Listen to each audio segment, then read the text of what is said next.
스트레스의 실체를 정확하게 아시는 분들은 없다 이렇게 이야기를 해도 관건이 아닙니다. 나쁜 면만 있는 건 아니거든요. 100m 달리기밖에 못하는 사람, 1000m를 뛸 수 있는 사람이 있죠. 이런 문제들을 우습게 보지 마시고 반드시 해결하셔야 될 문제 중에 하나라고 생각을 합니다.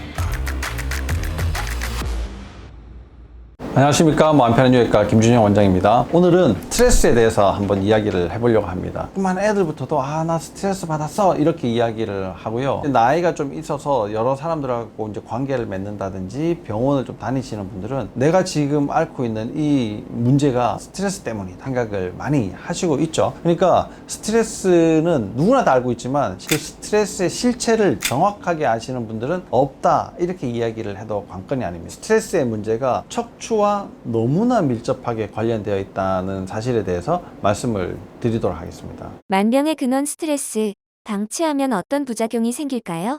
나쁜 면만 있는 건 아니거든요. 좋은 스트레스, 예를 들어서 우리가 몸을 활동시키고 운동시켜서 활성산소가 어느 정도 좀 나오지만 그래도 내 몸에 장기적으로는 좋은 영향을 미치는 것 같아요. 이런 것들이 이제 좋은 스트레스지 않습니까? 내가 막 힘들어서 공부하면서 막 스트레스를 많이 받지만 성적이 결국은 좋아지면 또 기분이 좋아지고 좋은 역할을 해주는 스트레스가 있는 반면에 우리가 이제 나쁘다라고 하는 이런 스트레스는 디스트레스, 진짜 내 몸에 영향을 심각하게 주는 스트레스들이죠. 그러면 그런 스트레스가 도대체 어떻게 해서 내 몸에 영향을 주는가를 이제 한번 살펴봐야지 되는데요. 스트레스는 정신적이야 이렇게 생각을 하시지만 실제 정신적인 것뿐만 아니라 육체적, 내 몸에서 생기는 모든 여러 가지 이제 이상 증상들이 다 스트레스다 이렇게 보시면 됩니다. 이런 스트레스를 딱 받았을 때 우리 몸에서 딱 일어나는 반응들은요. 일단 피가 막 빨리 돌아야 되겠죠. 심장이 막 뛰어야지만 가능해지는 일이에요. 그러니까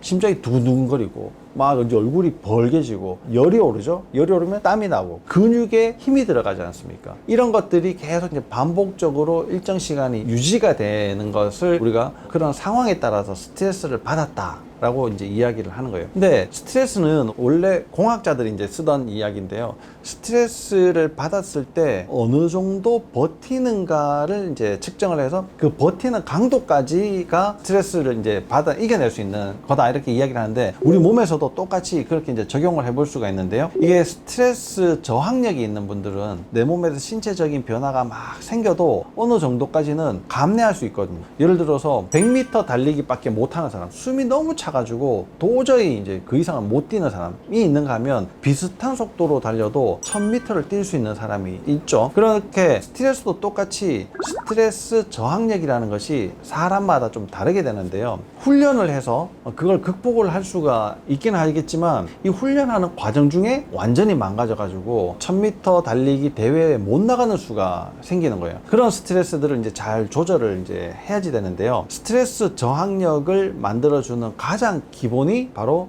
척추의 자율신경 부분입니다. 이 척추의 자율신경이 문제가 생겼다. 그러면 뭔가 변화들을 급격하게 받았을 때 내 몸에 변화를 많이 만들어내야지 되잖아요. 만들어내는 것 자체가 되지 않기 때문에 스트레스 저항력이 떨어지게 되고 스트레스 저항력이 떨어져 있는 상태에서 또 다른 스트레스를 받았을 때는 무너지게 되는 거죠. 그 스트레스가 외부에서만 들어오는 것이 아니고 평상시에 내 몸에서도 계속 만들어지게 됩니다. 우리가 그런 것들을 총칭해가지고 만성염증이다 이렇게 이야기를 하죠. 그 만성염증의 본부가 일반적으로는 장입니다. 어떤 사람들은 뭐 관절이 될 수가 있고 어떤 사람은 폐가 될 수 있고 그런데 일반적으로 장에서 많은 만성염증들이 만들어져서 내부 문제를 많이 만들어요. 그래서 여기저기 쑤셔요, 뭐 소화가 안 돼요, 뭐 잠을 잘 못 자요 이런 문제들을 이제 계속 만들어내게 되고요. 두 번째는 외부에서 들어온 여러 가지 충격들이죠. 대부분은 이제 정신적인 스트레스이긴 한데 그것이 복합적으로 내 몸 상태를 계속 만들어내게 되고 여러 가지 현상들이 장기적으로 지속이 됐을 때는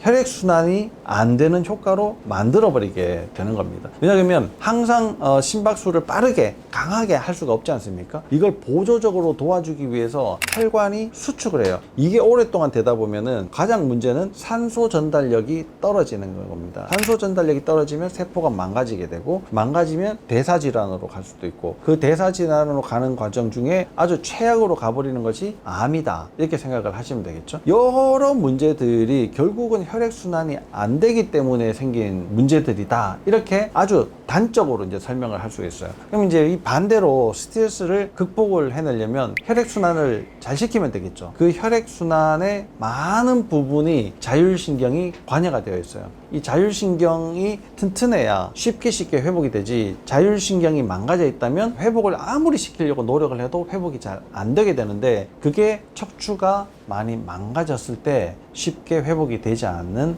과정으로 가게 되는 겁니다. 일자목이에요, 거북목이에요, 아니면 뭐 허리 디스크가 있어요. 이런 문제들을 우습게 보지 마시고 지금 내가 처해져 있는 상황과 복합적으로 생각을 해서 좀 더 적극적으로 치료를 하셔야지 되는 분들은 그 방법을 찾아서 반드시 해결하셔야 될 문제 중에 하나라고 생각을 합니다. 스트레스 저항성을 키울 수 있는 방법엔 무엇이 있나요? 우리 이제 제일 첫 번째 전 척추 상태를 일단 보게 되는데요. 기본적인 치료는 NTR 프롤로 치료라고 하는 겁니다. 프롤로 주사 치료를 이제 들어보신 분들은 있기는 하실 텐데요. 고농도 포도당을 이용을 해서 인대를 강화시키는 거예요. 목뼈는 7개, 등뼈는 12개, 허리뼈는 5개, 꼬리뼈가 1개. 이렇게 다 관절을 서로 이제 이루고 있는데, 이 관절 마디마디가 문제가 생기는 것이 배열을 흐트리게 되거든요. 그럼 이 배열을 이제 정 배열로 이제 다시 만들어지도록 노력을 이제 하는 게 NTR 프롤로 치료의 이제 기본 컨셉이다. 이렇게 해서 배열이 흐트러지는 것을 막고, 흐트러져 있는 부분을 일정 부분 다시 회복을 시키고 하는 그 과정에서 내가 겪고 있던 여러 가지 이제 문제점들을 내가 스스로 해결할 수 있는 스트레스 저항력, 그러니까 뭐 자연 치유력, 뭐 이렇게도 이제 이야기를 할 수 있는데, 그걸 회복시키는 힘을 이제 만들어내는 거예요. 여기 오신 분들은 대부분 몸이 힘들어요, 뭐 어디 가도 이해를 못해요, 뭐 이런 분들이 이제 굉장히 많이 있는데요. 여러분들이 인생이 자꾸 꼬이는 분들은 내 몸에 스트레스 저항력이 낮아졌구나, 인생이 잘 풀리는 분은 내가 벌어지는 여러 가지 일들을 잘 이겨내고 있네, 이렇게 생각하시면 될 것 같습니다. 거기에 척추가 아주 지대한 역할을 한다, 이렇게 설명드릴 수 있습니다. 스트레스가 만병의 근원이죠. 근원이지만 그냥 그렇다라고 넘기시기보다는 스트레스를 나는 왜 못 이겨낼까를 한번 찾아가지고 꼭 그 문제를 해결하시면 좋을 것 같은데, 이 스트레스의 문제는 척추 문제와 아주 밀접하게 관련이 되어 있고요. 많은 스트레스를 극복한 사람들이 결국은 성공을 하고 부를 이루고 멋지게 살아가지 않습니까? 내 척추가 지금보다 좀 더 건강해진다면 나도 더 멋지고 이렇게 성공적인 삶을 살 수 있는 계기를 마련하실 수 있을 거라고 생각합니다. 여러분들 척추 상태를 잘 확인해 보시고요. 아프지 마시오.